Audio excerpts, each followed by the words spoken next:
ഞാനും ഒരു ജാതിയുടെ വിരോധമുള്ളവരല്ല.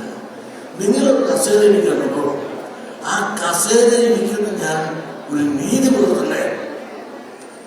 എന്റെ സമുദായത്തിന് വേണ്ടി ഒരു നീതി പറയണ്ടേ, ന്യായം പറയണ്ടേ? അത് പറഞ്ഞുകൊണ്ട് മാത്രമേ ഉള്ളൂ. അത് പറഞ്ഞപ്പോൾ എന്നെ വർഗീയവാദിയൊക്കെ ആയിക്കൊണ്ട് ലീഗ് നേതൃത്വം എന്തെല്ലാമാണ് കാണിച്ചത്. ഞാൻ അത് സഹിച്ചു. മൂന്നാമത്തത് മലപ്പുറത്താണ്. ആ മലപ്പുറത്ത് ചെന്നപ്പോൾ അവിടെ എല്ലാ മൂന്നാമത്തെ കൊല്ലം ഒരു സീതാരായണ കൺവെൻഷൻ നടന്നു. ആ കൺവെൻഷൻ ഞാൻ എൻ്റെ ഗർഭപ്പഴയ്ക്ക് മലപ്പുറത്ത് പോയി. ആ കൺവെൻഷനിൽ ഒരുപാട് ആളുകൾ, നിങ്ങൾ നാലുകൾ, മലപ്പുറം ഒരു പ്രത്യേക സമുദായത്തിൻ്റെ ആധിപത്യമുള്ള നല്ലതൊന്നുമല്ല. പെരിന്തൽമണ്ണയിൽ നിന്ന് ഈഴവൻ ഇടതുപക്ഷ സ്ഥാനാർത്ഥിയായിട്ട് ജയിച്ചിട്ടുള്ള സ്ഥലം. ശരിയുടെ പാർട്ടിയെല്ലാം കഴിക്കുന്നു. ഈഴവ മെജോറിറ്റിയുള്ള സ്ഥലമാണ് പെരിന്തൽമണ്ണ. 4 നിയോജകമണ്ഡലത്തിൽ ഹിന്ദുഭൂരിപക്ഷമാണ്. ഞാൻ ഭൂരിപക്ഷം പറയാനല്ല, ഞാൻ അവിടെ ചെന്നപ്പോൾ പറഞ്ഞു, അവിടെ ഞങ്ങൾക്ക് ഒരു കുടിപ്പുള്ളികളും പോലും. ഈ ദുഃഖം എന്റെ സമുദായത്തിന്റെ ദുഃഖം ഞാനവിടെ വെച്ച് പറഞ്ഞു. ഇത് പറയാൻ പ്രത്യേകിച്ച് ലീഗിനെ പറ്റി പറയാൻ ഞങ്ങളെല്ലാം അണ്ണം തമ്മിയായിട്ട് ഞാൻ അവരോട് നടന്നല്ലേ.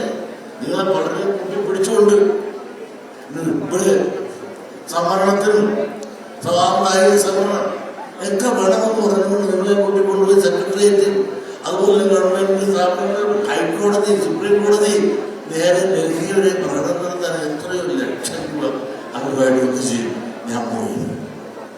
എന്നിട്ട് മല്ലനും മാമനും കൂടി പലക്ക് പോയി പറഞ്ഞ് അവരവിടെ കാര്യം സാധിച്ചു. സ്പെഷ്യൽ കമ്മീഷൻ, നരേന്ദ്ര കമ്മീഷൻ വെച്ച് സ്ഥാപന സമുദായത്തിൽ കുറവുള്ളത് അവരെടുത്തുകൊണ്ട് സ്പെഷ്യൽ റിപ്പോർട്ട് നടത്തിയപ്പോൾ അവരോടൊപ്പം തന്നെ നമ്മൾ നമുക്ക് കുറവുള്ളതുകൊണ്ട് സ്പെഷ്യൽ റിപ്പോർട്ട് നടത്തുന്നില്ല. ഇതാണോ ഒന്നിച്ചൊരു കാര്യത്തിൽ പോയാൽ?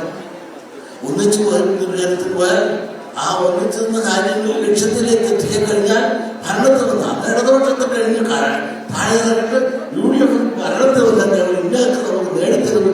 ഞങ്ങൾക്കെല്ലാം ഉറപ്പുള്ളവരെ ലീഗ് നേതൃത്വം അവസാനം ഞങ്ങൾ ആലുവ മലപ്പുറത്ത് പോലും കണ്ട ഭാവം നടിക്കാതെ എല്ലാം കൊണ്ടുപോയി.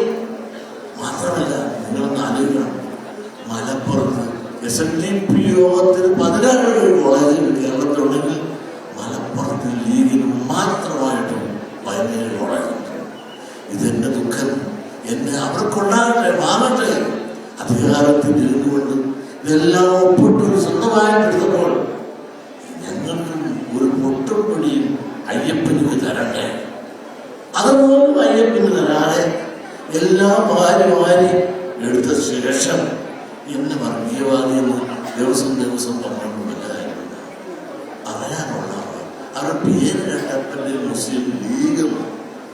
അത് കേട്ടാൽ തന്നെ എൻ്റെ അർത്ഥം എന്താണ്? മുസ്ലിം കൂട്ടായ്മ എന്നാണ്. അപ്പൊ വർഗീയത ആർക്കാണ്? SNDP യോഗത്തിന് കൂടി വർഗീയത. സലാം വോട്ട് ചെയ്യാൻ പറഞ്ഞാലും നമ്മൾ വോട്ട് ചെയ്യും. അതായത് ചുമ്മാ ആകെ 10,000-6,000 വോട്ട് എഴുതി കഴിഞ്ഞതാണ്. ആദ്യം 5 രൂപയായിട്ട് ജയിച്ചു.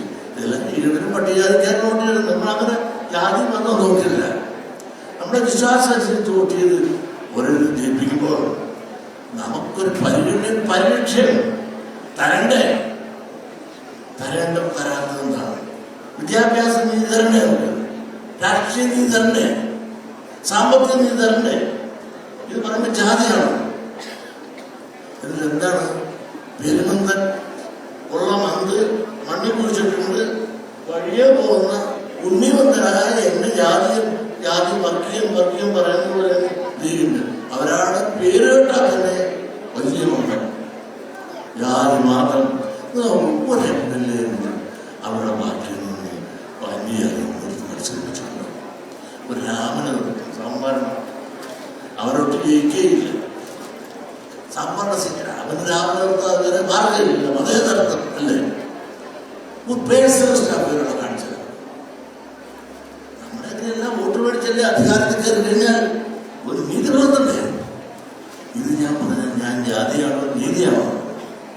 ഇത് നിങ്ങളോട് പറയുമ്പോൾ ആലപ്പുഴക്കാരോട് ഞാൻ പറയുന്നത് എൻ്റെ ദുഃഖമാണ്, എൻ്റെ സമുദായത്തിൻ്റെ ദുഃഖമാണ്. ഇതെല്ലാവരും പറയും. ഈ ദുഃഖത്തെക്കുമ്പോൾ കുറെ എല്ലാം നമ്മളെ സഹായിക്കുന്നത് ഇത്തവണ എല്ലാ പാർട്ടിക്കും ഇഷ്ടംപോലെ നമുക്ക് സീറ്റ് തന്നിട്ടില്ലേ? ഇത്തരത്തിലെ പഞ്ചായത്ത് ഒരു ആക്ഷേപം പറയാനൊന്നുമില്ല. BJP-ക്കാരും തന്നു, കോൺഗ്രസ്സുകാരും തന്നു, കമ്മ്യൂണിസ്റ്റുകാരും തന്നു, എല്ലാവരും തന്നു. പണ്ടത്തേക്കാളും പരിഗണന നമുക്ക് ഇത്തവണ തന്നിട്ടില്ലേ? എല്ലാവർക്കും വലിയ സന്തോഷം കാണുന്ന പറഞ്ഞത്. കാരണം ഒന്നും കിട്ടാനും നമുക്ക് കുറേ വിചാരങ്ങൾ ഇവിടുത്തെ രാഷ്ട്രീയക്കാർക്കുണ്ടായി എങ്കിൽ നമ്മുടെ കലയിൽ നിന്ന് പിന്നെ പാല് കിട്ടും. മാറി നിന്നുകൊണ്ട് നമ്മൾ ആദർശം പറഞ്ഞുണ്ടായില്ല.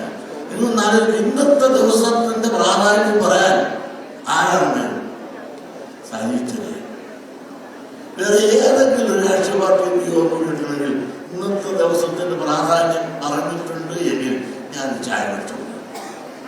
വഴിതെളിക്കാനുള്ള സ്വാതന്ത്ര്യം നിഷേധിക്കപ്പെട്ട ഇതിന്റെ 100 ദിവസത്തെ ദിവസം. അതുമാത്രമല്ല, ആ വഴി നടക്കാനുള്ള സ്വാതന്ത്ര്യത്തിന് നിഷേധിച്ചപ്പോൾ എന്റെ കാരണം ചോദിച്ചാൽ കുട്ടികൾക്ക് പോലും അറിയില്ല. ഇപ്പൊ സാഹിത്യം പറഞ്ഞു ആര് സമീക്ഷ സംശയമാണ്.